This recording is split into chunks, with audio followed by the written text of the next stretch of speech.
Esto es La Entrevista con Raúl Valladares.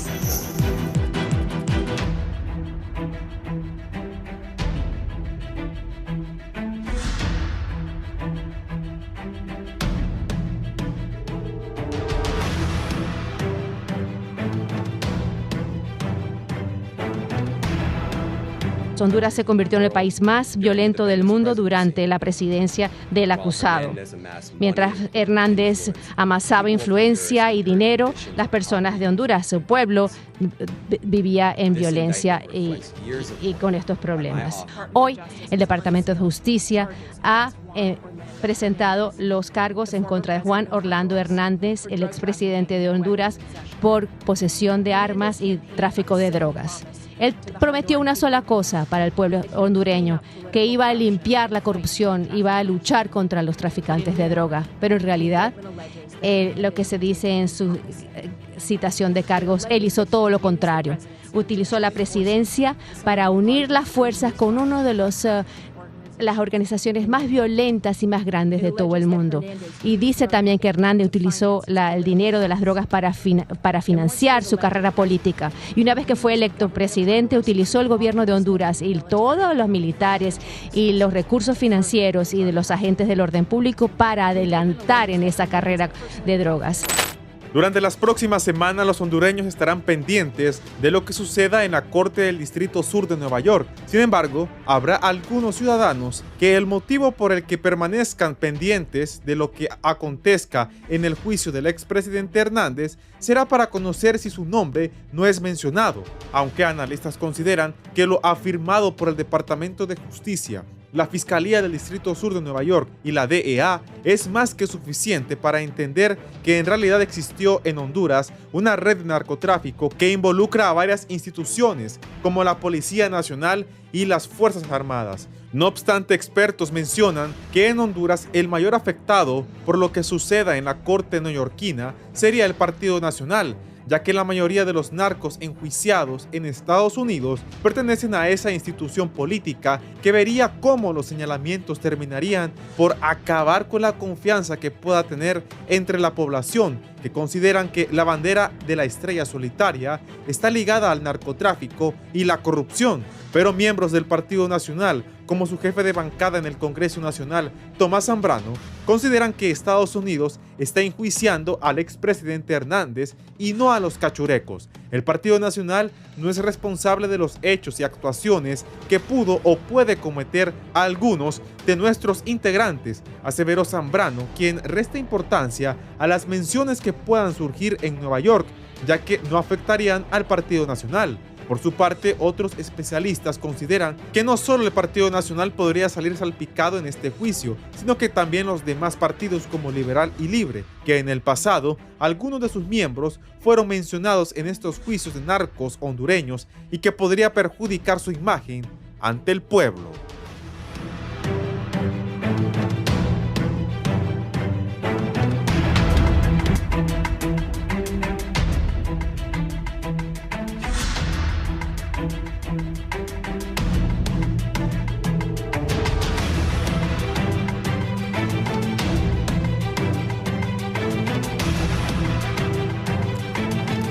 Buenos días, Honduras. Buenos días, televidentes de El Foro, la entrevista de Canal 11. Gracias por estar con nosotros hoy, martes 13 de febrero del año 2024. Les saludamos cordialmente desde los estudios de Canal 11 en la capital de la República y hoy continuamos siempre dialogando con el tema que genera controversia, que se roba las miradas de todo Honduras y de todo el mundo. El caso del expresidente hondureño Juan Orlando Hernández Alvarado. ¿Qué repercusiones puede traer este juicio en la vida política en nuestro país, en el Partido Nacional, en la sociedad hondureña? ¿Cómo están las expectativas? Esto estaremos hablando esta mañana aquí en el Foro La Entrevista. Saludo a nuestros invitados. En esta ocasión el abogado Kenneth Madrid, analista político, nos acompaña. Buenos días, abogado.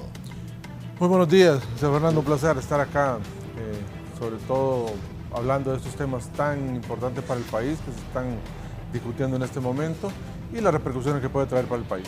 Sí, el licenciado Armando Orellana, sociólogo, catedrático universitario, también nos acompaña esta mañana. Buenos días. Gracias, buen día al auditorio de Canal 11. Es un placer compartir estas reflexiones que yo creo que valen la pena porque el ciudadano, el que escucha estos foros, de alguna manera ayuda a enriquecer su conciencia crítica y de alguna manera esto, pienso, ¿verdad?, a futuro ayudará a que se tomen mejores decisiones en diferentes áreas, ¿verdad?, pero ayuda a generar una reflexión crítica.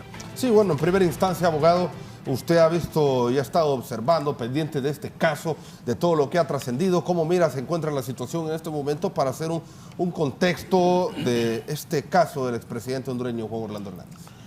Bueno, mire, sin lugar a dudas que este es un tema que ha generado expectativa en toda la población hondureña y no cabe duda que por ser el expresidente de Honduras, pues también a nivel internacional hay mucho interés por la prensa, por muchos ciudadanos de otros países por seguir este tema. Mire qué interesante que cuánto tiempo se ha pospuesto este juicio del expresidente Hernández. Estaba programado para abril del año pasado y luego ya casi un año de reprogramaciones. Y eso, pues, sin lugar a dudas que no es habitual en la justicia federal estadounidense. Y podemos apreciar que esta situación que se desarrolla, pues obviamente que crea cierta situación no habitual, incluso no solo para la justicia federal, sino lógicamente los involucrados. Para la Fiscalía Federal es algo fuera de término. Recordemos que ya después de 2 años de estar privado de la libertad, una persona en el sistema federal prácticamente es ya fuera del contexto que aún esté sin iniciar el juicio del expresidente. Y es que ha generado también mucha expectativa el hecho que ahí ha tenido retrasos en las últimas fechas. Dice, ¿qué pasa? Y es normal y es habitual que los retrasos sucedan cuando un imputado en la justicia federal está negociando o está tratando de pactar un tipo de acuerdo con la fiscalía. Eso podría estar en el argumento que todos en este momento desconocemos, que podría haber por ahí algún acuerdo de culpabilidad, pero decimos por ahí, ¿qué tan importante podría ser un acuerdo de culpabilidad para la Fiscalía Federal si han dicho que él es la presea máxima que ellos estaban buscando, ¿no? Después porque decían que era la cabeza. Pero recuerde que también puede ser interesante si al final logra desentrañar una serie de aspectos, si fuese así, ¿no? Que pueda ser interesante para la Fiscalía el poder dar nombres, formas de operación, etcétera, si es que el presidente Hernández fuera culpable en un determinado momento. Y la otra tesis, que es la que más prevalece en este momento, es que esta información clasificada, que son estas audiencias CIPA, que es debido a que tanto hay información que para la Fiscalía Federal es importante porque es evidencia que fundamenta la tesis en lo cual la culpabilidad del presidente, también puede haber acciones que son exculpatorias para el expresidente Hernández, como todas las operaciones que él dirigió cuando era presidente de Honduras y que lógicamente trabajaba con diversas agencias de Estados Unidos, y eso es evidencia que en alguna medida no se había considerado, no se había clasificado, no se había trabajado en ese tema, y eso no es de una hora como se había pactado de forma original, que era el tiempo que se había destinado, y luego se destinaron 2 días y se vio tampoco que no era tiempo suficiente, y ahora prácticamente se está destinando 3 días de esta semana, ¿no? Entonces creo que ese contexto general es lo que ha permitido que ahora veamos una reprogramación para el 20 de febrero, en virtud de que el día lunes es también un feriado en Estados Unidos, que es el Día de los Presidentes, y va a iniciar hasta el día 20 la reprogramación del juicio, y ya veremos ahí la escogencia del jurado ese día. Sí, bueno, me llama la atención lo que usted dice, no se sabe cuál puede ser alguna estrategia en cuanto a la defensa del expresidente Hernández. Ayer decía el abogado Leitzelar, platicando en horas de la tarde, que ya muchos están juzgando, ya dicen que el expresidente Hernández es culpable, pero que hay que esperar y hay que ver cómo se desarrolla este juicio en los Estados Unidos. Ya vamos a seguir hablando con el licenciado Armando Orellana. Saludo en este momento a don Luis León, analista político también que nos acompaña esta mañana. Buenos días, Fernando, gracias por la invitación. Un gusto estar con Kenneth, con Armando. Y bueno, analizar un tema que realmente hemos venido discutiendo los últimos 2 años. Un tema que más allá de los tintes políticos que se le quiere dar y más allá de los grandes señalamientos partidarios que pueden vertirse a raíz de esto, impacta directamente en Honduras, impacta directamente en la economía, en la cultura, en la institucionalidad y evidentemente en la imagen de país. Así que bueno, esperemos que podamos hacer un análisis que sea útil para el pueblo.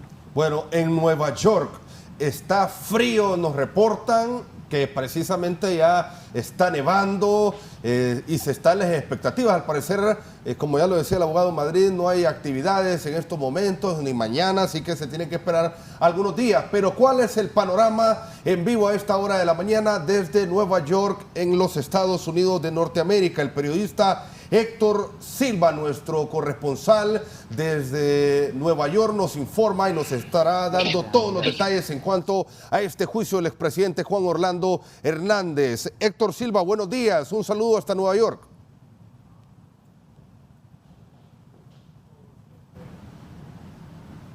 Vamos a ver si tenemos en vivo, si tenemos la señal de nuestro corresponsal Héctor Silva. Ya vamos a estar, don Armando. Coméntenos la situación precisamente, cómo ha observado usted todo este proceso. ¿Puede traer repercusiones esto en la sociedad hondureña? Bueno, desde mi punto de vista, el tema del juicio de Nueva York tiene varias aristas, si pudiéramos plantearlas. En términos de lo individual, del juicio a un ser humano, una persona, ¿verdad?, que ha sido señalada y bueno, alrededor de si es culpable o inocente, pero detrás de todo eso hay un elemento que me parece que tiene otra connotación, sí, que es lo sociopolítico, ¿verdad? El efecto que está teniendo o el impacto que está teniendo en función de una élite, ¿verdad? Yo no utilizo el concepto o la categoría que se ha utilizado de clase social, política, perdón, sino una élite política que tiene más de 100 años de estar en el control del país, ¿verdad? Y que ha estado de alguna manera involucrada o más bien guiada, ¿verdad?, por grupos oligárquicos de carácter económico, fundamentalmente interno y externo. Y entonces vemos cómo se erosiona esos círculos políticos. Y por otro lado, ¿verdad?, de alguna manera cómo salpica a otros entramados de la sociedad, ¿verdad?, en materia económica, en materia social, religiosa incluso, ¿verdad?, y otras expresiones organizativas dentro de la sociedad. Entonces genera expectativa el resultado, más allá de la sanción si es culpable o inocente, ¿verdad?, sino realmente cómo se vino construyendo y deteriorando, por una parte, ¿verdad?, ese control de poder político que se vinculó con el crimen organizado. El fenómeno del crimen organizado vino creciendo en las últimas décadas en América Latina, que no es algo nuevo, siempre de alguna manera en las sociedades ha estado presente, ¿verdad?, ese giro de ir de alguna manera formándose de forma sistemática, ¿verdad?, la forma en cómo actúa el criminal en la sociedad. Entonces lo que hemos visto es cómo fue paulatinamente, ¿verdad?, desde la concepción del Estado, que supuestamente garantiza la seguridad del ciudadano, prácticamente copado, ¿verdad? Vimos cómo las denuncias que se han dado en los últimos años muestran esos vínculos, cuando hay oficiales de policía, cuando hay incluso, ¿verdad?, denuncias sobre miembros del sistema judicial, ¿verdad?, la fiscalía, que podrían estar involucrados. Asimismo, como ya se han hecho algunas acciones en contra de algunos personajes nuestros, ¿verdad?, que estuvieron involucrados en la actividad económica. Puede ser, ¿verdad?, que hayan otros tipos de matices en cuanto a los actores involucrados. Entonces me parece que esto genera, ¿verdad?, expectativa, porque más allá de esos señalamientos, lo que está en el pensamiento, en el debate, es realmente la necesidad de modificar esas élites, modificar esos liderazgos de alguna manera y presionar como sociedad para una exigencia de mayor moralidad, si pudiéramos utilizar el término, en la selección de los liderazgos políticos. Entonces, por una parte también en materia de las organizaciones políticas tradicionales, podría, como hemos señalado, de alguna manera provocar un terremoto, ¿verdad? Destruir prácticamente los cimientos de estas estructuras o estas instituciones políticas, ¿verdad? Y al venirse abajo difícilmente puede volver a reposicionarse. Ya de hecho, desde el 28 de noviembre del 2021, ¿verdad? Hay un quiebre en la política, hay una nueva organización política diferente a ese bipartidismo, pero realmente aquí se plantea una diversidad de efectos y connotaciones que podría tener, incluso temas de interés en materia académica. Por ejemplo, estábamos conversando con amigos, colegas, en el caso del psicólogo, ¿verdad? El perfil del narcotraficante, si realmente podría más adelante ser objeto de una tesis, en caso concreto, el caso de Juan Orlando, con respecto a la psicología, ¿verdad? Y así otras temáticas que pueden de alguna manera provocar esos intereses, pero por otro lado, ¿verdad? Podría el efecto del juicio empañar más esa imagen de corrupción que Honduras ha tenido. Me parece que son interesantes estas reflexiones porque ayudarán a dar luces, pero en la medida, y como utilizamos también alguna jerga en los pueblos, ¿verdad? En la medida en que la gente se interesa por lavar la ropa, yo creo que eso de alguna manera genera esperanza, expectativa de que puede haber cambio. Pero en tanto no se conozca y no se ponga al descubierto esas manchas, ¿verdad? Esa situación de suciedad que prevalece en la sociedad, yo creo que estamos en lo mismo. Entonces, es saludable, fuera de toda la expectativa mediática y lo que podríamos descalificar en términos de lo que se dice en el pueblo del chambre sobre el juicio, ¿verdad? Es ir más allá. Realmente, ¿qué podemos sacar en limpio sobre este proceso? Sí, bueno, antes de hablar y que nos dé su opinión, don Luis León, Héctor está ya en vivo desde Nueva York a esta hora de la mañana. Héctor Silva, buenos días, adelante, ¿cuál es el panorama y qué expectativas hay en cuanto a este juicio del expresidente hondureño Juan Orlando Hernández? Buenos días, un saludo desde Nueva York, como ven aquí con un clima bastante rico, nevando, amaneció nevando y eso pues ha complicado un poco el transporte en la ciudad. De cualquier manera, este día no había programado ninguna audiencia en el juicio del expresidente. Como comentábamos ayer, todo está reprogramado. Mañana miércoles sí hay una audiencia, pero no es una audiencia, una reunión a puerta cerrada entre las partes y el juez, donde precisamente se va a seguir hablando de los protocolos CIPA, que son el Classified Information Processing Act, es decir, la forma en que se va a tratar toda esta información clasificada. Esto se ha convertido en corazón de este juicio, en parte muy importante de este juicio, y el jueves a las 10 de la mañana, ya en una audiencia que sí es pública, a la que tendrá acceso pues prensa y ciudadanos, el juez Kevin Castell dará un estatus del caso, ¿no? Es decir, comunicará qué es lo que está pasando, si hay nuevas medidas sobre la información, si hay cambios de fecha, si hay atrasos. Por el momento obviamente sigue manteniéndose la fecha del martes 20 de febrero como fecha de inicio, de arranque con selección de jurado, pero eso podría cambiar, ¿no? Decía, es de lo que más se está hablando ahora y lo que se ha convertido en eje central aquí, es precisamente el acceso a esta información clasificada. Recordemos que en este juicio convergen mucha información de otros juicios y de otros testimonios que ya existen. Tal es el caso, por ejemplo, de todo lo que se presentó como prueba en el juicio de Antonio Tony Hernández, lo que han dicho diversos narcotraficantes hondureños como David Leonel Rivera Maradiaga, lo que han dicho potenciales testigos en conversaciones, no potenciales porque ya están anunciados como testigos, en conversaciones con el gobierno de los Estados Unidos, como es el caso de Alexander y Hugo Guardón, ¿no?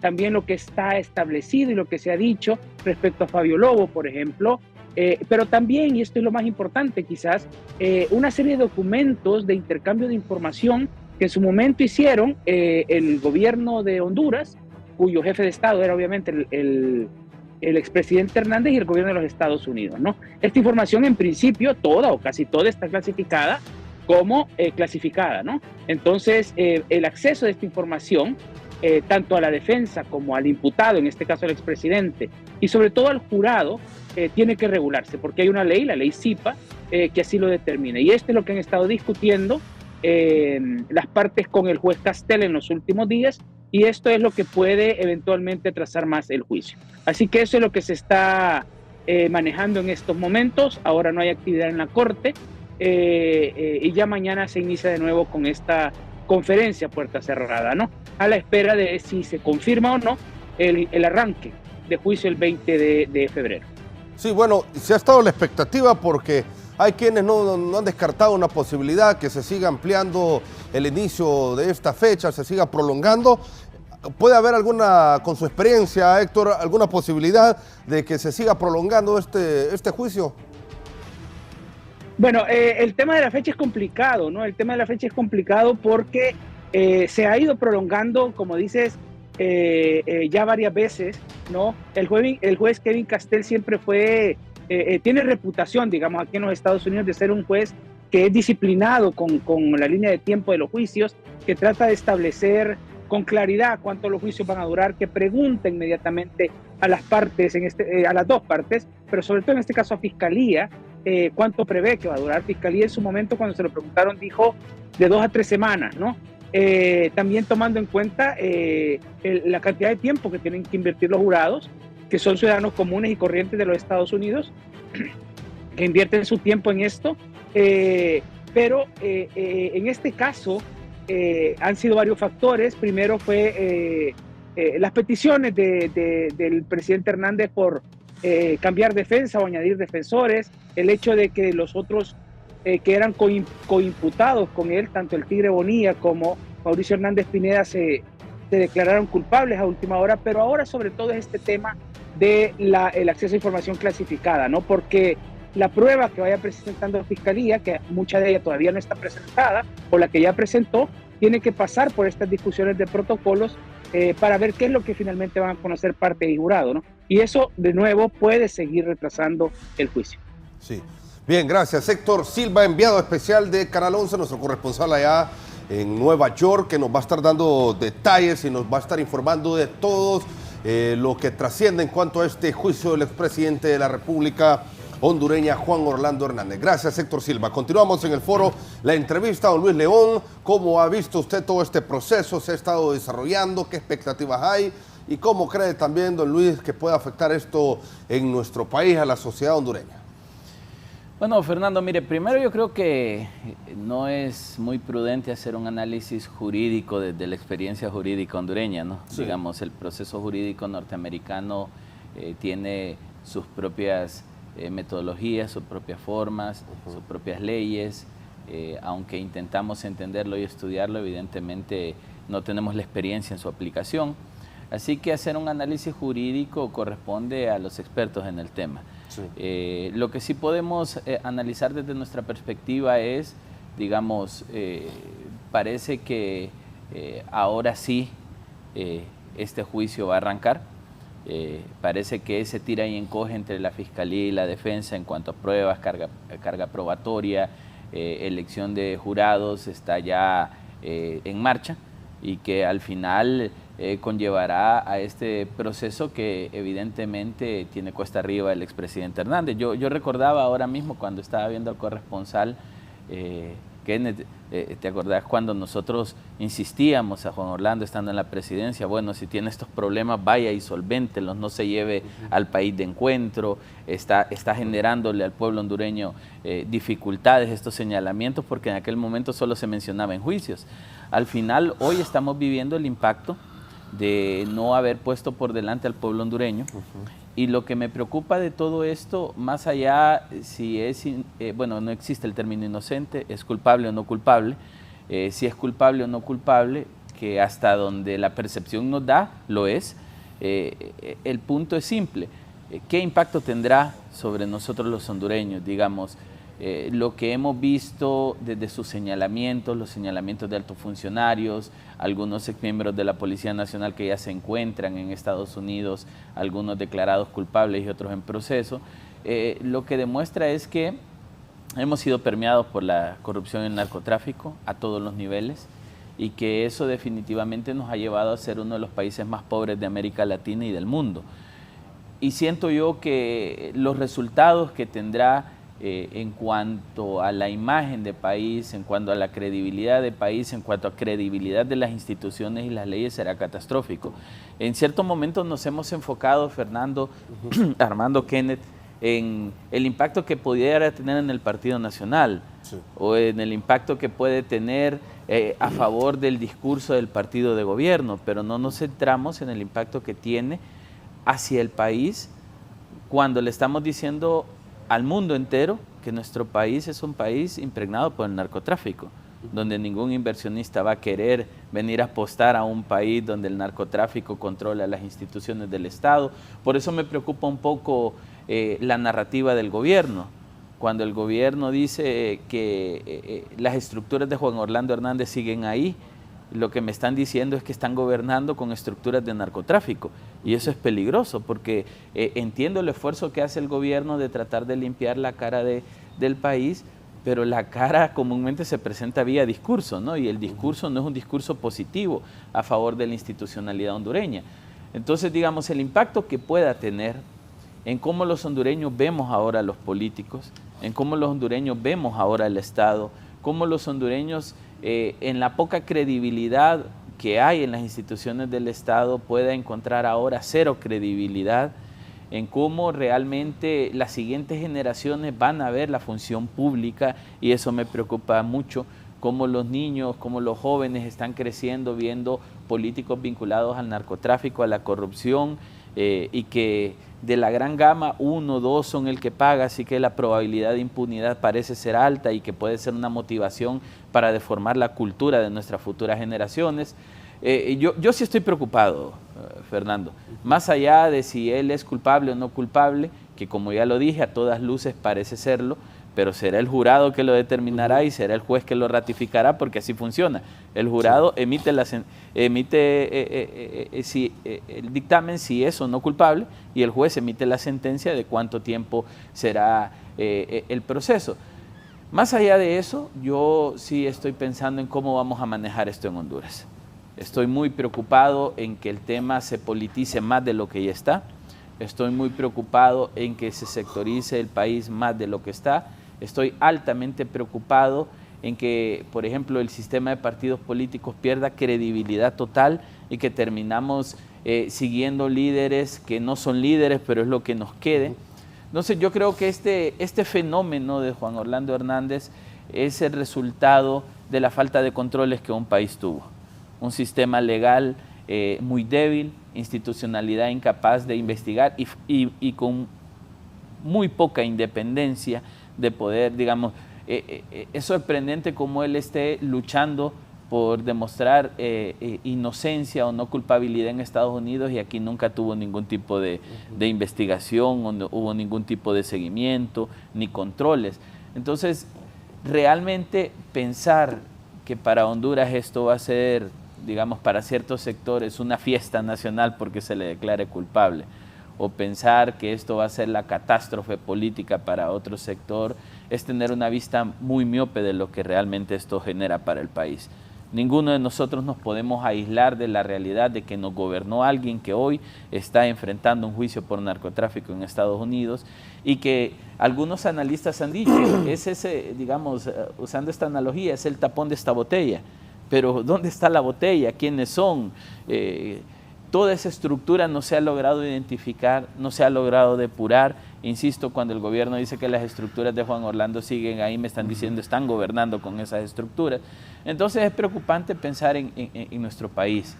Y yo creo que esto nos debería servir a todos y a todas, no solamente para reflexionar, que yo creo que algunos hondureños hemos intentado hacerlo, sino para corregir todos esos errores. Sí. Volviendo al juicio de Juan Orlando Hernández, Yo siento que ya el día 20 no habrá aplazamiento.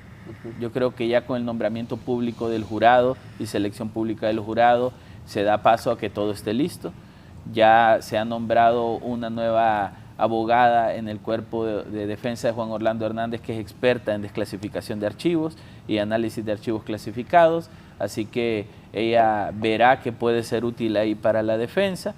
Claro, el tiempo apremia, y parte de lo que yo he analizado, Fernando, en el tiempo es que hubo 2 años para hacer esto. O sea, digamos, el presidente Hernández tuvo 2 años para montar una defensa que le fuese útil, y ya a las puertas del 5 de febrero empezaron los discursos que un abogado era infiltrado de la DEA, de que no confiaba en sus abogados, de que pedía aplazamiento hasta de 3 meses. Todo eso siembra la duda si él estaba listo o no para defenderse. En cualquiera de los casos, hoy deberá enfrentar un juicio que todos estamos expectantes, todos estamos observando qué pasa, pero algunos estamos altamente preocupados. Yo realmente no quiero ver esto con el tinte político ideológico que se le ha dado, sino con la visión de un hondureño que le preocupa que ya no puede confiar ni siquiera en sus autoridades, como un hondureño que le preocupa que ya no se puede creer en la institucionalidad, y sobre todo pensar de que digamos, los 2 caminos que existen es o que se declara culpable, que eso puede ser, como mencionaba Kenneth, un mecanismo de negociación con la Fiscalía para reducir pena, para dar mayor información, para facilitar algunas condiciones de garantía, especialmente para su familia, entre otras cosas. Está el otro camino, en el que él se declara no culpable al inicio del juicio y emprende esa travesía agónica de tener que enfrentar a casi 15 testigos que dicen que van a estar en el estrado en contra de él. Y entiendo por lo que leí ayer que él pues ha decidido no ser testigo y no estar en el estrado, lo que deja también un margen de autodefensa muy reducido. Y en el camino que él tendrá que recorrer, si el jurado lo encuentra culpable, probablemente la sentencia será muy alta y tiene algunas variables en contra. 2 coacusados en su caso se han declarado culpables, su hermano ha sido sentenciado, entonces es muy difícil poder demostrar no culpabilidad en un contexto de este tipo. Ahora, al final del camino será la justicia norteamericana, cosa que tampoco creo, y Kenneth, que hemos trabajado años, Kenneth, tratando de fortalecer las instituciones, nos debería alegrar, que sea la Fiscalía de Estados Unidos, que sea el sistema judicial de Estados Unidos, que haya hecho esta investigación, que haya emitido esta sentencia y que no hayamos sido nosotros. Nuestro sistema institucional es incapaz de empujar procesos de este tipo. Y la pregunta que nos debemos hacer es ¿hasta cuándo vamos a depender de justicia extranjera? ¿Hasta cuándo vamos a depender de jueces y fiscales extranjeros? ¿Hasta cuándo vamos a tener un sistema propio que evite de que nuestras máximas autoridades, autoridades medias, autoridades bajas, se coludan con el crimen organizado, con la corrupción? Porque al final quienes pagamos los platos rotos somos los hondureños. Bueno, se va a desarrollar este juicio, si se desarrolla, abogado, lo más posible es que comiencen a surgir nombres también allá en este juicio de los Estados Unidos. Va a haber presencia de fiscales del Ministerio Público que, aunque no vayan, siempre van a enterar de lo que pueda ventilarse en este caso, y también podría esto generar algún tipo de proceso aquí en Honduras. ¿Qué expectativas hay en cuanto a esto? De acuerdo, mire, esto es interesante porque esto pone bajo perspectiva varias cosas. Uno, es que la sociedad hondureña se hace la pregunta siempre, ¿qué pasó? ¿Por qué acá nunca se abrió una investigación contra el expresidente Hernández? No estamos diciendo que es culpable o inocente porque no nos corresponde a nosotros hacerlo en este foro, sino que será la justicia estadounidense ahora en este caso. Pero ¿por qué nunca el Ministerio Público acá en Honduras abrió una causa contra el expresidente Hernández, contra los diputados en aquel momento en el Congreso de la República cuando removieron a los magistrados de la Sala Constitucional, que ya se vislumbraba que había una violación a los derechos constitucionales de estas personas y de todo el pueblo hondureño en aquel momento? Porque desde cuando en el primer periodo del presidente Hernández se comenzaron a realizar ciertas acciones que ya generaban algún tipo de perspicacia en toda la sociedad hondureña, una noticia crimen, y por qué de oficio no se abrió una investigación. ¿Por qué cuando hubo una condena contra el hermano del expresidente Hernández no se abrió una investigación acá en el país? Recordemos que ahí habían nombres, ahí salieron a relucir nombres de la élite política en Honduras. ¿Por qué ahí no se abrió una investigación de oficio y comenzó a tratarse estos temas de manera doméstica y que realmente se mostrara que había un interés de generar ese tipo de justicia que todo el pueblo hondureño está ávido de conocer? Claro, y ahora con la pregunta que hace el licenciado Fernando, obviamente que esperamos ahora que en el juicio vayan a salir nombres. Mire qué interesante ha sido el hecho que el exdirector de la policía, el señor Bonilla, ahí se haya declarado culpable y que el ex policía Hernández Pineda también lo haya hecho. Y la población dice, ¿por qué no se declara culpable el expresidente? Que para declararse culpable usted tiene que tener un ofrecimiento, de un acuerdo de parte de la Fiscalía. Si no, creo que ya tenemos un antecedente de un extraditable hondureño que se fue a Estados Unidos y se declaró culpable y lo condenaron a cadena perpetua, ¿verdad? O sea, no solo es el hecho de declararse culpable, sino que la Fiscalía le ofrezca un acuerdo y que tenga un trato debidamente razonable. No sé, el presidente Hernández puede declararse culpable, pero le pueden dar una cadena perpetua igual. Entonces, es necesario ese trato y ese acuerdo con la Fiscalía Federal. ¿Y qué podría ahorrarse también, abogado, declarándose culpable el expresidente? Bueno, yo creo que eso sería lo interesante, ver si la Fiscalía está interesado y hay un acuerdo. Y bueno, y en un dado caso que él fuera responsable de muchos actos, el poder mostrarle a la Fiscalía Federal, bueno, pactemos, yo lo que quiero es evitar esta cadena perpetua, evitar tener una sentencia mínima de 15 años, 10, 15 años, poder colaborar eficazmente, que le quiten los cargos con armas que tiene de forma adicional y poder contar si en efecto él estaba relacionado con estos temas, contar cómo están relacionados los temas de drogas en el país, qué cárteles siguen todavía operando de manera activa en el país, para que pueda de alguna manera desmontarse esa red. Pero si no es así, pero si no fuese así, decimos nosotros, bueno, ¿qué podría pasar?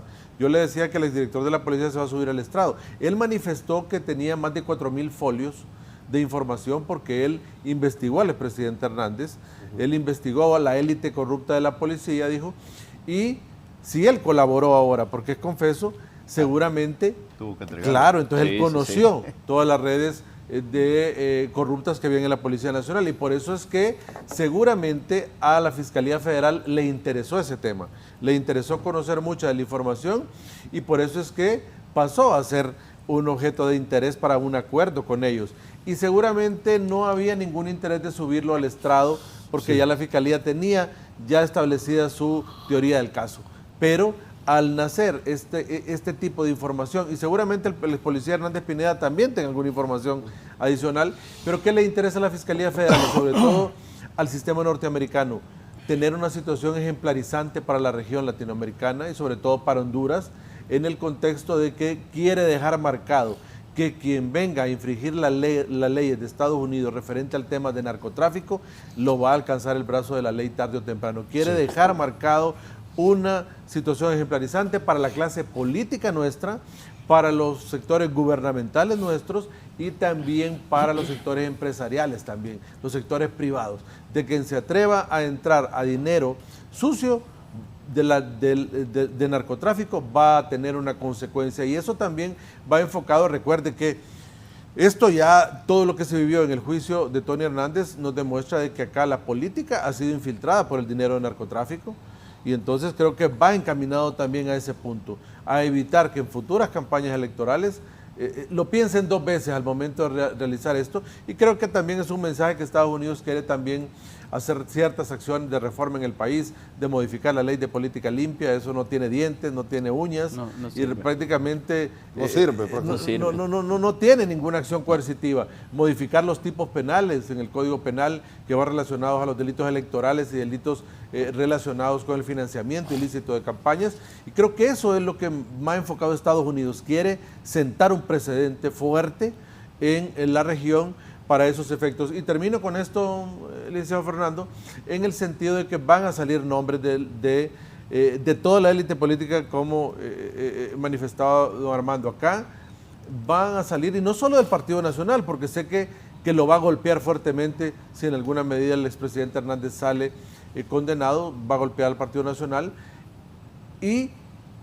pero también va a golpear al resto de la élite política hondureña, azules, rojos, verdes, amarillos, todos los que estuvieron involucrados. Bueno, tenemos condenados en Estados Unidos de otros colores políticos también, sí, por haber estado infiltrado en este tema de la narcopolítica, de tal manera que no nos extrañe que si llega a subir al estrado el exdirector de la policía, van a salir nombres interesantes, va a salir también una élite corrupta de la policía, y creo que ese ha sido el interés del Ministerio Público de enviar a este grupo de fiscales allá para que puedan tener ahí nombres interesantes, pero lejos de haber mandado a estos 4 fiscales... que les haga el trabajo del tigre, porque ellos no lo hicieron. No, y lejos de enviar a estas 4 personas, porque sé que van ahí van ahí fiscales de carrera, los fiscales de la Fiscalía Especial de Depuración de la Policía, pero también en este tema creo que va a ser interesante ver el actuar del Ministerio Público. Mire, si quisieran actuar, ya hubieran pedido un auxilio judicial para que le certificaran todas las actuaciones del juicio de Tony Hernández, y se lo trajeran por la vía diplomática para acá, y ya hubieran comenzado hace mucho tiempo. Toda la prueba del juicio de Tony Hernández también va a ser parte reproducida en el juicio del expresidente Hernández, de tal manera que el que no se haya actuado en el país, mire, mucho se decía, no, es que Estados Unidos pidió que no se le iniciara acción de investigación al expresidente Hernández porque ellos se lo iban a llevar. Bueno, está bien, es justificable, ya se lo llevaron. Hay que iniciar acciones acá, pero se pudo haber iniciado acciones de investigación, no contra el presidente Hernández, pero sí con el resto de personas que estaban involucradas en ese tema. Sí, sus comentarios, don Armando Orellana. No, mira, yo creo que como ciudadano y, bueno, desde una perspectiva crítica, nosotros debemos de ver que no es un problema de ahora. Y yo diría que en términos de analizar lo que ha venido ocurriendo, ¿verdad? Utilizando una figura metafórica, hemos venido durmiendo con el enemigo desde hace mucho tiempo, ¿verdad? Aquí cuando el abogado León dice, ¿verdad?, sobre que se le advirtió al presidente Juan Orlando que tomar acciones, obviamente había de alguna manera alguna información. Pero yo quiero recordar a una figura que a mí me parece que es trascendente en términos incluso de las ciencias sociales y de la política alternativa, ¿verdad?, que era Alfredo Landaverde. Lo que dijo en un foro lo dijo, ¿verdad?, incluso, y señaló empresarios, señaló, ¿verdad?, políticos y una cantidad de personas, y poco tiempo después, ¿verdad?, fue asesinado. Y yo creo que, bueno, la familia sigue sintiendo ese dolor, pero también siente que no, esa herida no ha cerrado porque no ha habido una investigación justa y no se ha llegado al fondo de realmente quiénes fueron los responsables, para citar un ejemplo de eso. Entonces, cuando se dice aquí, por ejemplo, ¿verdad?, de que este señor jefe policial hondureño, ¿verdad?, denominado el Tigre, que tenía información, este señor también estuvo ahí con algunos círculos políticos, sociales, como héroes, y podemos nosotros revisar esa historia reciente, incluso aparecía en una revista ahí como el personaje del año, ¿verdad?, cuando en esencia parte de los señalamientos que se le hicieron y que lo ha aceptado como tal, es de haber sido un gatillero prácticamente, ¿verdad?, el que ordenaba la ejecución de personas.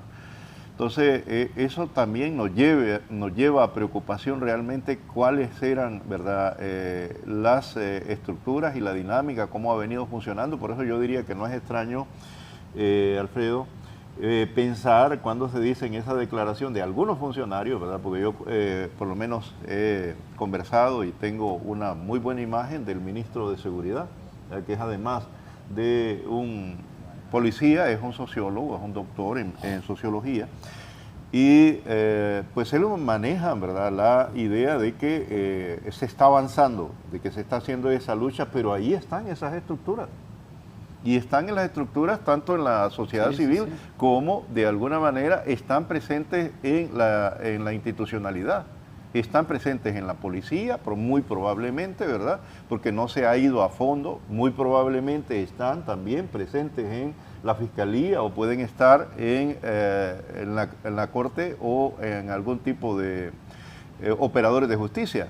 Entonces, esa es una realidad latente en la sociedad hondureña. Es muy posible, ¿verdad?, que en otros actores también, aunque no necesariamente, ¿verdad?, sean directamente involucrados, porque las formas en cómo actúa el crimen organizado son muy diversas. Algunas pueden ser por coacción, otras, ¿verdad?, por cooptación.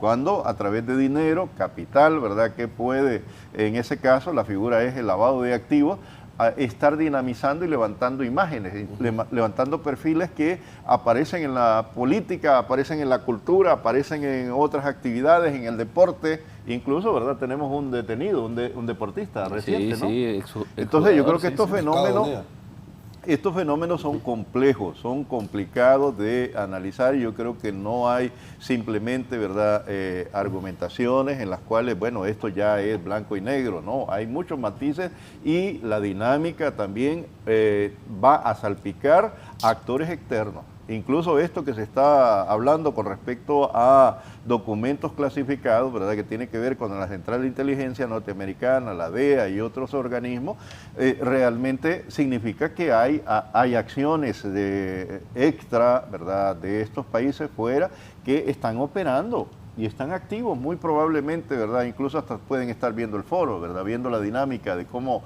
se producen estos debates y hacia dónde giran los intereses de la ciudadanía. Entonces, es real. Bueno, luego hay que entender también que en medio de todo esto, como ha dicho el abogado, hay una psicología sobre el efecto que pudiera tener y más bien lo que orienta el tema del actuar del juez o el actuar de los fiscales. Recordemos que este es un delito que atenta en contra de la salud de los norteamericanos, el tema del consumo de droga, ¿verdad?, los efectos que está produciendo por un lado, ¿verdad? Pero por otro lado, no nos engañemos, en medio de todo esto también los negocios llegan hasta el norte, o más bien podríamos en otra perspectiva, ¿verdad?, que es una visión desde el sur, vienen esos vientos desde el norte hacia el sur. O sea, promover esos negocios para generar, calificamos de divisa o fuentes de ingresos que dinamicen la economía incluso del norte. Sí, y la demanda es de Estados Unidos. Y la demanda está allá, pero entonces estos temas, ¿verdad?, cuando el hondureño simplemente los ve en función de un show mediático sobre una figura, ¿verdad?, y si va a salir culpable o no, o lo que ha mencionado acá, ¿verdad?, también Alfredo, es el tema de si van a caer o no van a caer ídolos de barro, porque de alguna manera se construyeron, ¿verdad? O esas imágenes de cristal que son ficticias. A veces nosotros, cuando también cuestionamos y criticamos lo que hemos tenido como democracia, ¿verdad?, en algún momento en una postura crítica nosotros decimos no ha existido verdadera democracia. ¿Qué significa democracia? Es el poder del pueblo. Realmente ha accedido el pueblo al poder, ¿verdad? Es difícil tener un argumento sólido para decir que realmente las grandes mayorías, ¿verdad?, los que representan esos intereses de las grandes mayorías han estado en los cargos de representación.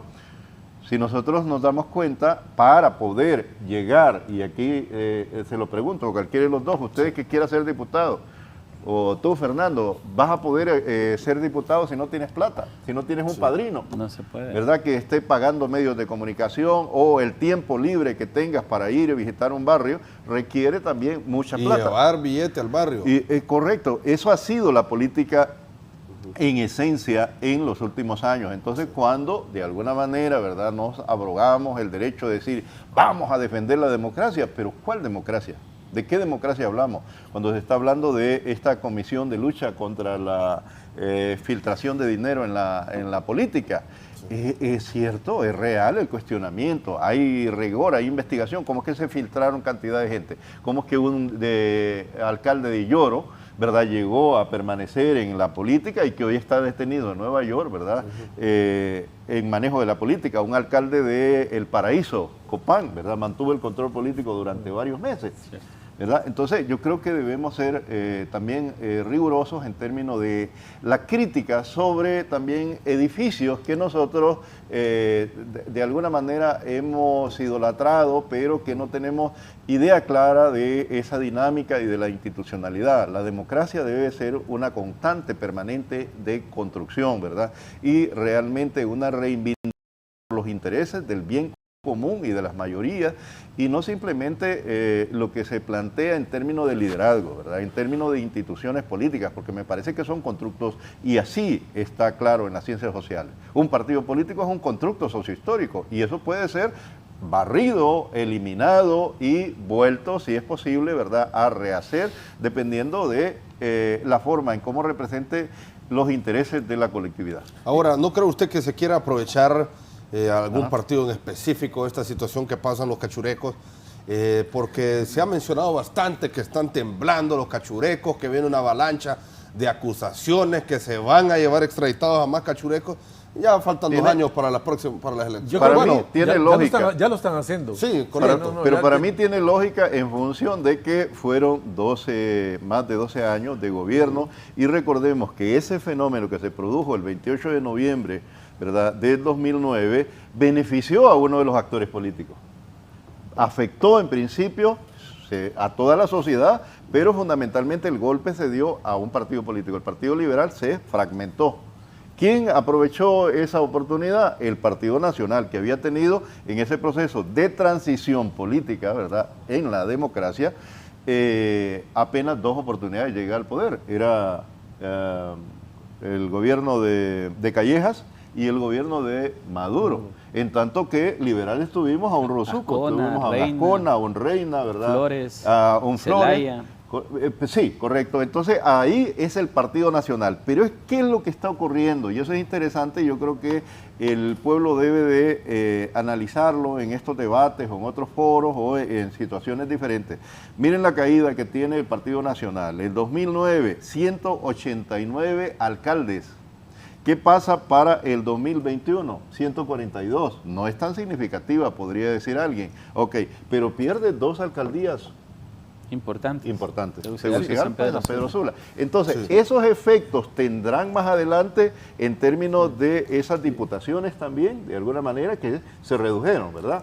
Pero cuando salpican, ¿verdad?, porque estuvieron muy de cerca estos diputados. Cuando vemos esa realidad, no podemos ocultarlo de alguna manera, Fernando, ¿verdad?, y colegas que estamos en este debate, que realmente salpicaron, ¿verdad?, a esta institución política. Incluso vuelvo a esa zona norte, ¿verdad?, cuando un exdiputado fue ejecutado en plena calle y se decía que era el que pagaba uno de los carteles. No, y hubieron en elecciones 2017 también candidatos a alcaldes asesinados, ¿recuerdan? Sí, claro. En plenas concentraciones. Claro. Sí, ¿tiene comentarios, abogado? No, y aquí le va a robar unos minutitos al compañero Luis, que en el sentido, mire, este ha sido todo un proceso, porque el hecho era de que se recibían dineros ilícitos a las campañas electorales, y por eso es que pusieron topes tan altos. Sí. Mire usted los topes tan altos que están para hacer una campaña política en Honduras. Creo que están en 400 millones, 500 campaña presidencial. Sí. Entonces, tan altos esos topes en un país tan pobre. Eso, ¿pero por qué era? Porque habían dineros que venían del narcotráfico, y no lo digo yo, lo han dicho los narcotraficantes confesos, ¿no?, que daban dinero para las campañas políticas. Entonces, ¿qué pasa con esto? Es muy fácil poner esas cantidades elevadas para un país tan pobre, donde la competencia no es igualitaria, donde los partidos más grandes han tenido mayor acceso, y nos ponemos a preguntar, ¿de dónde va a salir ese dinero? Los topes deberían de existir de conformidad a la deuda política. A lo que únicamente le da la deuda política, debería ser el tope completo para garantizar de que los fondos que están en campaña son, obviamente, los que salen del erario público y no se patrocinan por dineros ilícitos. Ese ha sido el principal problema. Cuando se creó la deuda política, ese era el objetivo.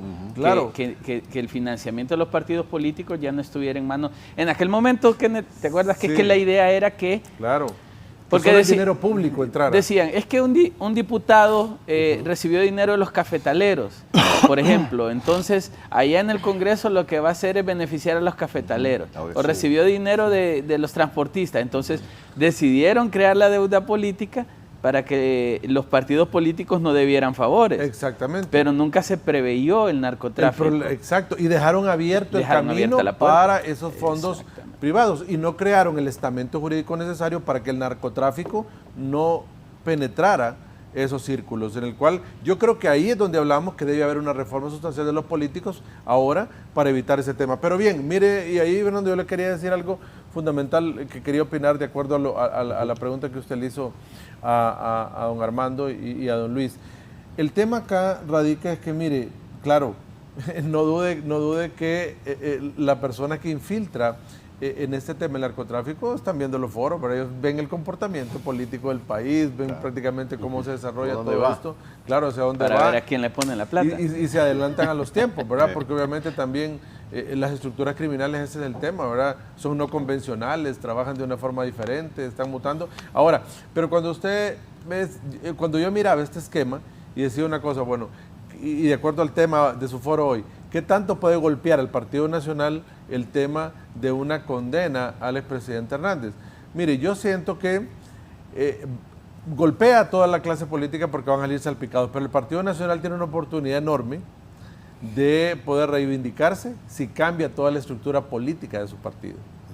Podría tener una oportunidad, porque muchos jóvenes quieren espacios en el Partido Liberal, quieren espacios en el Partido Nacional, pero si el Partido Nacional no se reinventa y no crea un espacio político para nuevas generaciones, ahí sí se va a terminar de hundir en un oscurantismo porque que necesita, ahora más que nunca necesita gente fresca, gente nueva, producto de lo que está pasando, ¿no? Y también, mire, esto, ¿por qué le digo yo que puede golpear a los diferentes partidos políticos de cara a las próximas elecciones?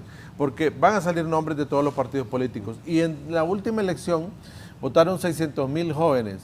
Creo que en esta nueva elección van a votar alrededor de entre 400 o 500,000 jóvenes más. Casi ajusta el millón de votantes que son prácticamente, que no tienen partido político, que definen una elección y que prácticamente pueden cambiar el rumbo del país solo no viendo partidos políticos, sino personas. Usted vio el último informe que tenía el Latino Barómetro donde decía prácticamente en Honduras las personas ya no creían en los partidos políticos. Y por cómo fueron infiltrados por este narcotráfico, por el tema sobre todo que se ha visto en los últimos juicios en Estados Unidos, y dicen que ahora puede subsistir la democracia, pero únicamente con personas, no con partidos políticos. Interesante el tema, si se comprueba culpabilidad, bueno, ayer decía el abogado Juan Carlos Aguilar de la SJ que si se comprueba todo lo que se ha venido mencionando, no es una situación de una persona. Claro. Por ejemplo, han habido escenarios y se ha mencionado ya hasta un punto de que el Chapo Guzmán se llevaba aquí en Honduras y que traía billetes para campañas políticas también. Son situaciones y escenarios muy graves. Mira, Fernando y Luis, bueno, yo creo que ustedes también, ¿verdad? Sí. Como miembros de esta sociedad se han percatado de situaciones que han ocurrido en los últimos años, tanto en lo político como en lo social. Si uno se va a ciertas ciudades del país y consulta incluso los precios de terrenos, se dan cuenta que estos se elevaron producto también, ¿verdad? Del dinero, la plata, que implicaba esos nuevos ricos que fueron surgiendo. Yo diría que también es interesante analizar en materia política las figuras que fueron apareciendo, porque a mí me parece que decimos en el caso del Partido Nacional, ¿verdad?, que una renovación podría de alguna manera evitar esa caída. Pero, ¿qué es lo que está ocurriendo realmente, verdad? Si nosotros analizamos esa última década, nos vamos a dar cuenta, uno, el discurso que manejaba el Partido Nacional, el partido más fuerte y más sólido de toda Centroamérica, ¿sí o no? Sí. Por otro lado decían, el partido con mayor capacidad informática y tecnificado.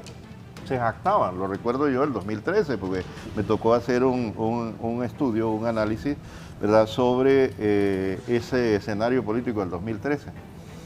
Y fíjense que lo que estuvimos haciendo, recuerdo que don Guillermo Molina Chocano, ¿verdad?, que fue mi asesor de tesis en la maestría de Trabajo Social, yo abordé un tema que tenía que ver con elementos religiosos y de identidad nacional en el discurso político hondureño.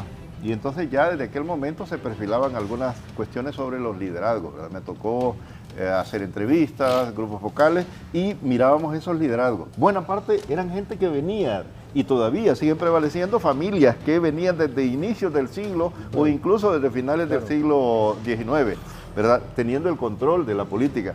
Pero es un fenómeno interesante. Ya en el 2013, ya había muerto Guillermo, ¿verdad? Que tantas ideas que nos dio, pero el 2013 yo lo que percibía en el Partido Nacional, que incluso tenía nuevas figuras, nuevos cuadros que iban emergiendo, ¿verdad? Jóvenes, por ejemplo, se promovían. Yo recuerdo capacitaciones que hacían con la Fundación Naue, la alemana, ¿verdad? Salían, me comentaban incluso a El Salvador, cursos de liderazgo y toda la cuestión. Habían nuevos, emergían nuevos cuadros, incluso fueron sustituyendo algunos que estuvieron, ¿verdad?, en el gobierno de Callejas.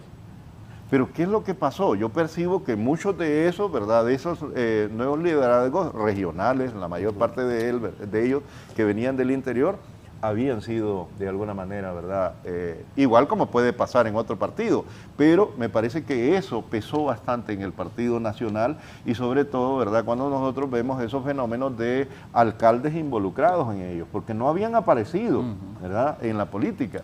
Nosotros que somos de Lloro, ¿verdad?, que tenemos ese origen, sabemos que si bien es cierto, estas familias tenían algunos recursos, no habían incursionado en política, ¿verdad? De alguna manera esa coyuntura de filtrar dinero del narcotráfico hizo que aparecieran nuevos liderazgos, emergieran, así como hay nuevos ricos, ¿verdad?, que están comprando terrenos y están revalorando la propiedad, también en la política, ¿verdad?, emergieron nuevos liderazgos. Entonces me parece que esas son realidades que hay que estudiarlas, hay que sopesarlas, ¿verdad?, en términos de lo que va a producir. El Partido Nacional, desde mi punto de vista, estará muy complicado, ¿verdad?, y por eso las intenciones que han tenido, ¿verdad?, de conformar lo que se llama el Vox, intentar acercar otras fuerzas políticas liberales, ¿verdad?, de otros partidos políticos para, en bloque, enfrentar, ¿verdad?, a esta organización política que está gobernando, el oficialismo, el Partido Libertad y Refundación, que tampoco es que vamos a decir, ¿verdad?, que no pueda en algún momento salir salpicado por este tipo de situaciones. Sí, el crimen organizado, ¿verdad?, y su actuar a veces funciona como el agua, ¿verdad?, que se filtra por debajo. Esa es una realidad, se filtra incluso a otras instituciones y hay evidencias de que se ha filtrado, ¿verdad?, instituciones, puede ser de sociedad civil, políticas, religiosas, económicas, culturales, incluso cuando hablamos aquí del tema del deporte. Imagínate tener un deportista, ¿verdad?, que destacó y que el día de hoy, bueno, reciente, ¿verdad?, aparece como distribuidor de drogas. Entonces yo creo que son cosas que yo creo que debemos valorarlas. Para mí el impacto que tiene, ¿verdad?, más allá de la culpabilidad de Juan Orlando, significa la información que puede desprenderse de todo ello, ¿verdad?, y que puede impactar en la decisión tanto de la justicia norteamericana como la justicia hondureña en función de darle realmente, ¿verdad?, la posibilidad a los hondureños de conocer hasta dónde ha profundizado, ¿verdad?, los tentáculos y las raíces profundas que tiene el crimen organizado, fundamentalmente en las estructuras, repito, económicas, políticas y culturales. Porque aquí no vengamos solamente con la idea de creer que es la narcopolítica, ¿verdad?, como nos dice por ahí las telenovelas, que el propósito del ¿cómo se llama?, del narcotraficante es copar la política. No, no, está en todas las áreas, ¿verdad?, y en las esferas de la sociedad. En la medida en que ellos incluso, si recordamos lo que hacía este colombiano, iba al barrio y organizaba un equipo de fútbol, ¿verdad?, a darle plata, sí, desde ahí a hacerse popular en el deporte. ¿Y por qué no en el caso de Honduras puede también haberse infiltrado en otras áreas específicas de lo social? Sí, doctor Luis. Sí, yo honestamente considero que, porque el tema de discusión del Partido Nacional, considero que va a ser muy difícil para ellos separar el juicio de Juan Orlando he visto un intento de decir este es un tema personal. Sí.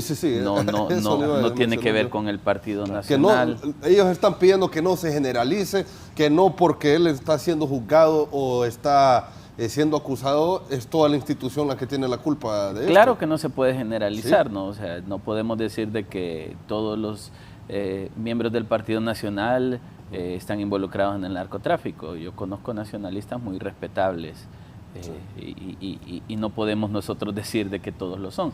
Pero evidentemente algún grupo debe estar involucrado en esto, no pudo haber hecho esto solo. Insisto, la culpabilidad determinará si lo hizo o no, pero si resulta culpable, no pudo haberlo hecho solo. Así que es muy difícil para el Partido Nacional pensar de que ahora sí se deslindan de Juan Orlando Hernández y de que es un hecho aislado al partido. Creo que deberán construir una estrategia comunicacional primero que realmente sea efectiva. Y creo que ahí, a nivel de todas las estructuras políticas, incluyendo el gobierno de Honduras, tenemos una gran debilidad comunicacional. Y después de poder generar un mensaje adecuado y convincente, estoy totalmente de acuerdo, necesita el Partido Nacional hacer un relevo generacional urgente.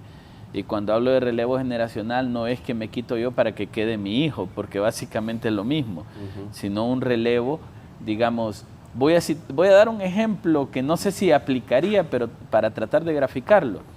Ahora mismo que se hacían los nombramientos en las Fuerzas Armadas, se hablaba de que se querían saltar 5 generaciones, pero lo que se buscaba, entendía yo por parte del oficialismo, era quitar esas generaciones que de cierta manera se coludieron a este tipo de cosas.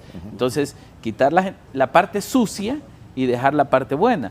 Entonces, digamos, el Partido Nacional debe hacer un relevo generacional también, ver hasta qué generación es la que pueden saltar y quiénes pueden asumir. Ahora, hay una debilidad que no solo el Partido Nacional tienen todos los partidos políticos, y es la formación política. Nuestros jóvenes ya no tienen formación política en Honduras.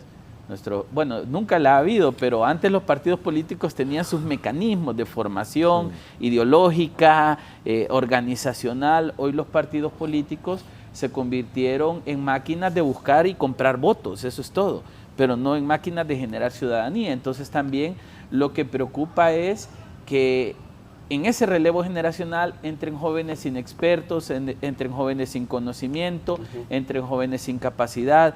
Hemos visto en la palestra pública algunos jóvenes que intentan incursionar y nos damos cuenta de que están muy crudos en política, en conocimiento, en formación, y no solo esa parte cívica, sino también la parte académica, conocimiento de las leyes, conocimiento de las áreas económicas, sociales del país.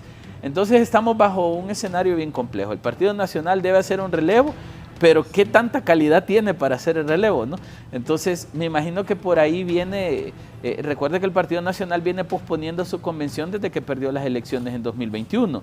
Tenían que ir a una convención que se ha venido posponiendo. En algún momento yo hablaba con algunos nacionalistas y decían, no, es que tenemos que esperar el resultado del juicio.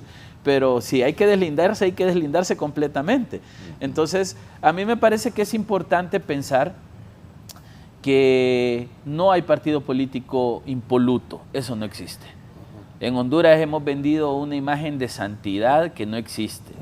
Y a mí me gusta seguir todo tipo de críticas, y yo veo, por ejemplo, en redes sociales cómo hay un montón de impolutos señalando. Santos es muy difícil que encontremos, pero sí gente honrada y gente digna. Todos los políticos, Luis, todos. De antes y de ahora, todos se han dedicado a socavar el Estado de Derecho. Totalmente, todos. Es que si no fuese así, Honduras no sería el país miserable que es. Así es. Si en algún momento nosotros hubiéramos tenido políticos perfectos, como algunos se venden o ponen a sus bots a venderse, Honduras no estaría en la situación en la que está. Entonces, digamos, desde Juan Orlando Hernández, expresidentes, exministros, exsecretarios, todo, han fallado Honduras. Claro que la corrupción ha impregnado todo. Entonces, aquí que no venga a decir ningún partido político, nosotros somos los santos y pónganos una vela. Entonces, aquí el problema es hasta dónde tenemos capacidad como país en identificar a toda esta parte mala de la manzana para cortarla y dejar la parte buena. El problema es que nuestra narrativa política es aquellos son los malos y nosotros son los buenos, y eso nos ha dividido de tal manera que como sociedad ya no sabemos a quién seguir. Y yo voy a citar lo que decía Kenneth. El Latinobarómetro decía que 8 de cada 10 hondureños no creen en los partidos políticos, pero también el Latinobarómetro decía que 8 de cada 10 latinoamericanos, ya no a nivel hondureño, latinoamericanos están dispuestos a gobiernos autoritaristas a cambio de respuestas. Entonces estamos sometidos ante un sistema incapaz de dar respuesta, con políticos corruptos que se dan baños de pureza, que engañan a la gente de ser santos, y mire el problema que tenemos en Nueva York ahorita. Entonces, ¿hasta dónde nosotros podemos reconstruir un sistema que hay que tener claro que no se hace rápido? Y Armando, como buen sociólogo, sabe que un proceso de esto requiere entre 20 y 30 años. 20, 30 años de proceso cultural, 20, 30 años de procesos organizacionales, 20, 30 años de procesos jurídicos, y aceptación y entendimiento y aplicación de la norma jurídica, porque en Honduras somos especialistas para hacer leyes, pero ¿cuántas se aplican? Tenemos casi 8,000 leyes en Honduras. ¿Cuántas aplican? Ninguna. Y tenemos un montón de diputados haciendo leyes para nada, por puro populismo. Entonces cierro con esto, que aquí el punto es simple. Juan Orlando Hernández es el ejemplo de todo lo que no debe volver a pasar.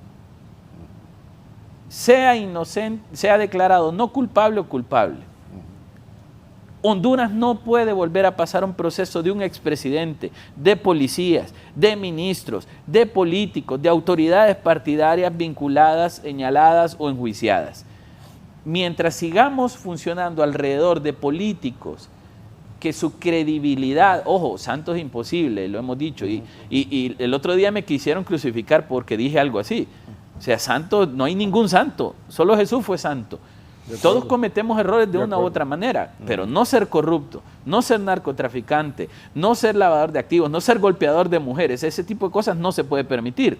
Entonces, digamos, mientras no logramos construir una clase política mínimamente honesta, mínimamente pensando en la voluntad y la necesidad del pueblo hondureño, y mientras no hagamos ese proceso de depuración y nos sigan pasando estas cosas, Honduras no va a salir adelante. Alguien me escribió por WhatsApp ahorita, no, es que ese tema eso no es importante para el país, hablen de economía, hablen de empleo. Claro que es importante, porque si seguimos permitiendo políticos corruptos, políticos vinculados al narcotráfico, Honduras no va a salir adelante. Claro, y mire, ese análisis que usted hace, Luis, cuando uno ve desde un punto de vista sociojurídico todo lo que ha pasado, el tramado de la clase social, y cómo la han deteriorado los políticos. ¿Por qué? Porque han destruido el sistema de administración de justicia del país.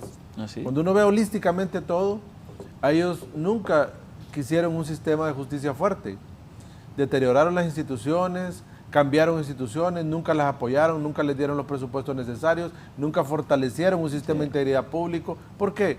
Porque eso no permitiría poder generar corrupción, eso no permitiría que ningún recurso del Estado se fuese a ningún lugar que no fuera idóneo, eso no permitiría que esto que estamos viendo ahora estuviese pasando, sino que cualquier acción ilícita se detuviera momentáneamente o definitiva en el momento que se activaran los órganos del Estado de persecución penal. Pero eso no fue importante. Hoy tenemos las consecuencias, hoy tenemos Estados Unidos desarrollando un juicio contra un expresidente, juzgando a hondureños ya, guardando prisión allá, porque la clase política hondureña no se preocupó por fortalecer el país. Sí.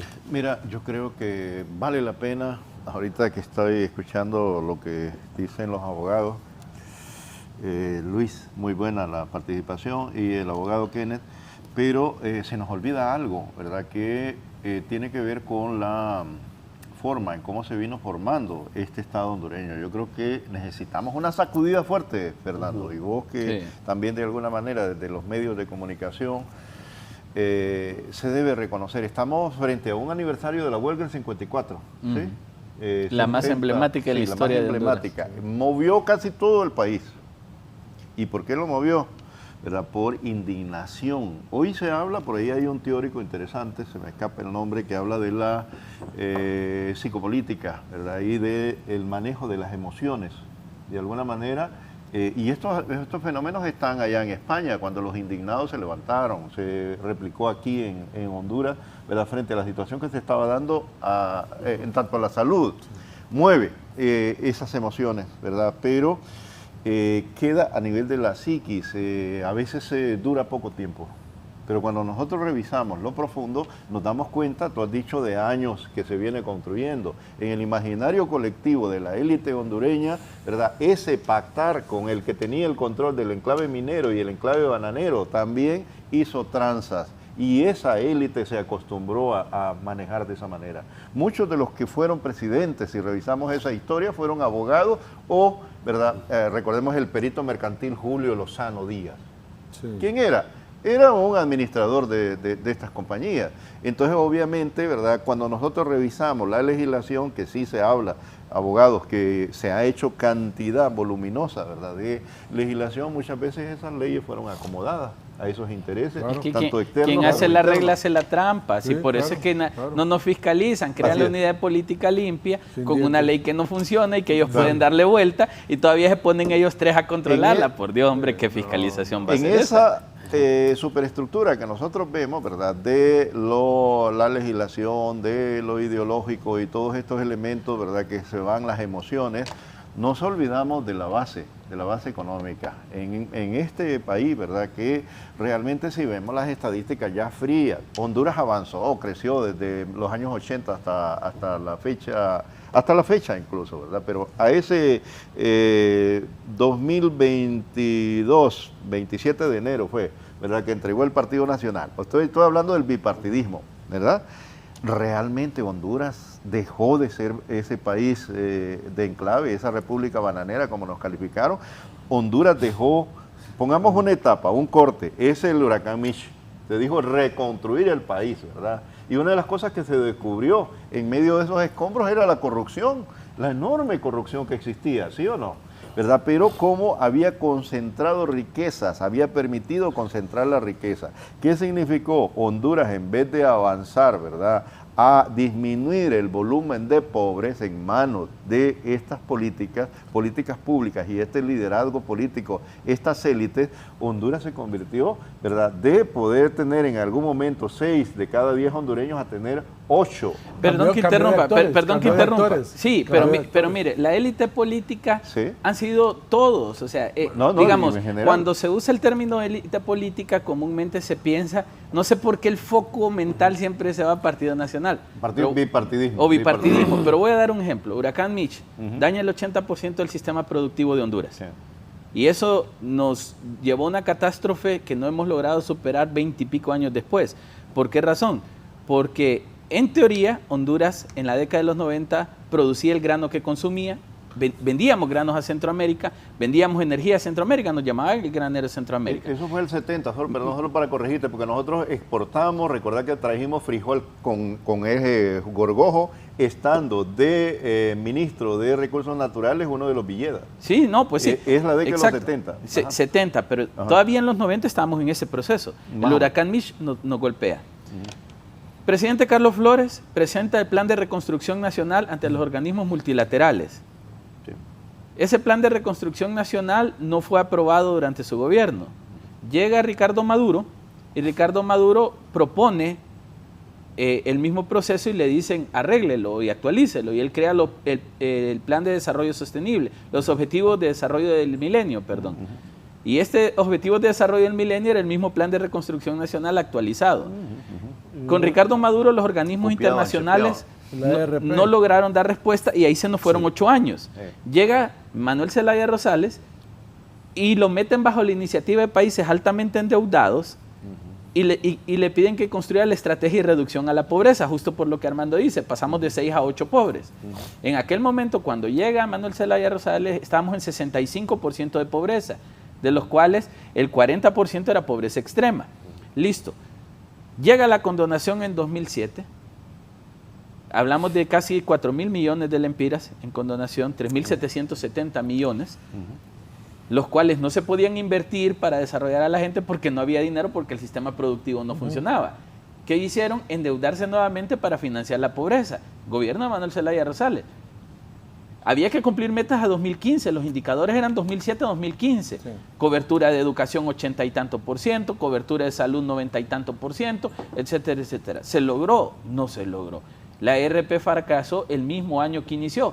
con el argumento de que los alcaldes no podían gestionar proyectos y no podían liquidar, y al final la ERP no funcionó. Entonces, ¿qué élites políticas no nos sacaron adelante? Yo por eso yo no pienso en el concepto élite política, porque en ese momento el presidente Zelaya era parte del bipartidismo. Yo pienso precisamente la incapacidad de los políticos a lo largo de la historia de Honduras en darle respuesta a los hondureños. Pero esa incapacidad, Luis, es una incapacidad promovida por ellos, porque lógicamente ellos no querían que el Estado estuviese bien, y por eso estamos en esas condiciones ahora, porque si estuviese bien no podían ellos llevar negocios a su bolsillo. Ahora mire, después del golpe de Estado, que dañan todo el sistema mínimamente democrático que teníamos, Honduras viene en otro cuento. O sea, el punto de inflexión fue tan grande que nosotros estamos en otro canal. Mire, pobreza, desarrollo, eso ya no es un tema. Y mire, Luis, ese tema de Huracán Mitch lo que trajo fue nuevos actores, nueva gente que entró a beneficiarse del Estado, nuevos contratos, nuevos temas, y usted ve a lo largo de las décadas cómo han ido pasando de actores políticos a nuevas élites políticas, porque se han lucrado del Estado, y ahí es donde ha estado ese tema, y creo que, mire, al final hemos estado en eso, producto de que no ha habido una administración de justicia fuerte en el país, que pusiera límites, que pusiera orden, y porque no trajeron eso al país. Y mire, casualmente con el tema que estamos hablando, cierro esta participación diciéndole, mucha gente dice, estaba leyendo un par de artículos ayer, decían, no hombre, no va a pasar nada con la resolución del juicio del expresidente, porque la resolución que se dicte, si lo condenan y gana Trump, le va a dar un indulto, y si no hay ningún problema. Y ahí se va a terminar todo. Entonces, no, pero no sé si ustedes han leído. Pero mire, si lo condenan y le dan un indulto, no le quita la culpabilidad. No, correcto, o sea, pero no sé si ustedes lo han leído, porque dice, tenía una muy buena relación con el presidente Trump, trabajaron juntos, de una buena amistad, entonces seguramente lo van a indultar. Fernando, ese tema que está que está también dando vuelta en el panorama, mire, yo no creo que un presidente de Estados Unidos, por muy afinidad que tenga con alguien, vaya a ir ahí a comparecer. Vaya a querer dar un indulto en un tema tan delicado, un tema tan complicado como ese tema. El presidente Biden dio ahora mismo 3 indultos en su administración, pero dos eran por temas de narcotráfico, pero no eran acciones violentas, y ya estaban en libertad, gozando de una fianza, y estaban en libertad, y otro fue por otro caso de un tema relacionado con espionaje. Pero no creo yo que un presidente vaya a jugar su prestigio con su país, con nacionales, y sobre todo dándole indulto a un extranjero. Pero es que se habla también no solo de indultos, se habla que podrían citar ahí en la corte algún expresidente estadounidense para ir a comparecer, ir a contar cómo trabajaban contra el narcotráfico, con el expresidente Juan Orlando Hernández, y son varios los escenarios. Bueno, ya estamos llegando casi al final del foro La Entrevista de Canal 11. Escenarios, abogado Madrid, en el caso del expresidente Hernández. Bueno, al final creo que el expresidente Hernández va a tener un panorama en el cual siento que él se va a subir al estrado, él quiere contar su historia, él quiere valorar muchos de los documentos que están clasificados ahora, de las operaciones que realizó en el país el Comando Sur cuando él era presidente, muchas de las acciones de las otras como la DEA, por ejemplo, que hacía muchas operaciones en el país. Él quiere entrar y contar esa historia junto con los documentos que están ahí clasificados. Creo que esa va a ser su mayor estrategia de defensa, lo va a hacer, y van a llamar a personas que puedan garantizar esa actividad y esa lucha que él siempre pregonó en su gobierno para tratar de influir.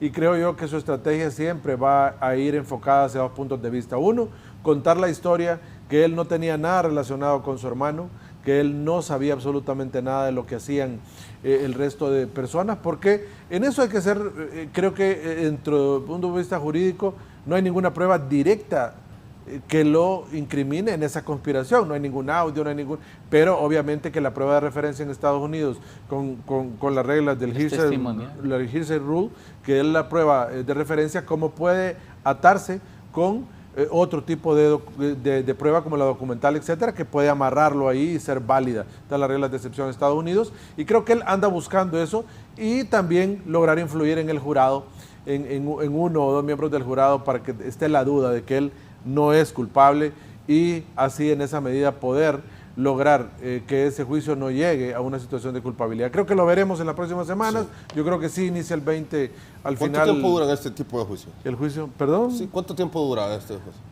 Mire, con toda la información que tienen, creo que puede andar alrededor de unas 3 semanas a un mes. Eso dijo la fiscalía, que 3 semanas esperaba. 3 semanas a un mes creo que puede andar. Y viendo uno también el antecedente del juicio de Tony Hernández, ¿verdad? Creo que también anduvo en eso similar y se va a producir la misma cantidad de información. Así que bueno, ahí veremos muchos nombres también que van a desfilar de la política hondureña en ese juicio. O sea, vamos a estar muy expectantes. Así que, y gracias por haber estado acá y su invitación.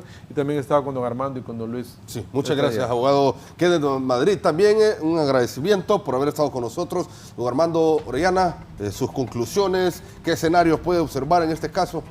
Bien, como el reto, el desafío fue ver un poquito las implicaciones que tiene el Partido Nacional, ¿verdad? Este juicio, a mí me parece que estamos obligados como ciudadanos y en el caso del análisis de la ciencia social, de la ciencia política y la ciencia jurídica, ¿verdad? También nos obliga a ver esa historia reciente y contextualizar, ¿verdad? Aquí se ha dicho, por ejemplo, ¿verdad? Con respecto a esos temas y el hecho mismo de las élites, que no solamente son élites políticas, sino élites económicas, lo que se calificó en algún momento y que a veces los estamos haciendo a un lado, esas categorías, la oligarquía hondureña, ¿verdad? Esa oligarquía hondureña se vio beneficiada en las últimas décadas y fueron los que realmente se enriquecieron y se aceleraron esos enriquecimientos a través del pacto y el matrimonio con el crimen organizado. Esa es la realidad. Y es el bipartidismo, cúpulas económicas, cúpulas políticas, ¿verdad? Y otros más, ¿verdad? Que están salpicados con eso. Evidencia de eso, ¿verdad? Es que los picos más altos de la corrupción en el país, aunque no les guste a algunos, ¿verdad? Están en el gobierno de Callejas y en los dos gobiernos de Pepe y Juan Orlando Hernández. Y eso nos lleva a un partido nacional, ¿verdad? Por lo tanto, la imagen, las implicaciones de este juicio significa un deterioro de la imagen de esta organización política como tal y de los liderazgos que han venido prevaleciendo. En esencia, ¿verdad? En estas últimas décadas, ¿verdad?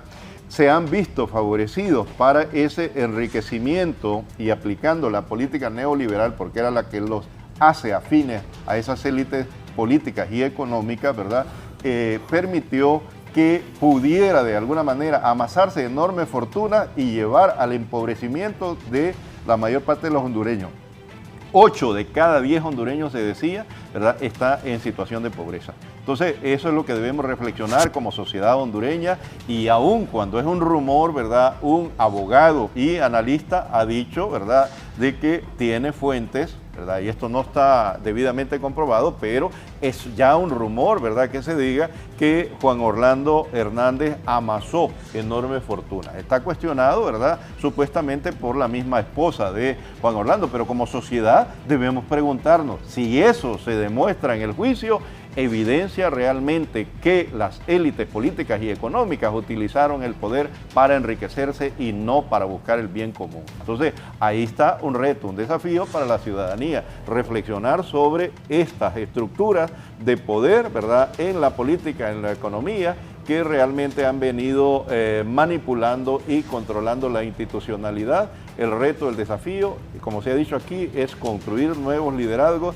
y apuntarle hacia aquellos que buscan el bien común más allá de un discurso. Es la praxis misma la que debe de servirnos de referente, no simplemente el discurso o lo que podemos aducir o ponernos un brillo como nuevos políticos, cuando en esencia a veces en estas figuras de los outsiders o otras figuras que puedan emerger, ¿verdad?, lo que hacen es barnizarse y en el fondo están representando los mismos intereses. Sí, muchas gracias, don Armando. Gracias también, Luis León. Muchas gracias por la invitación, Fernando, compartir con don Armando, con don Kenneth.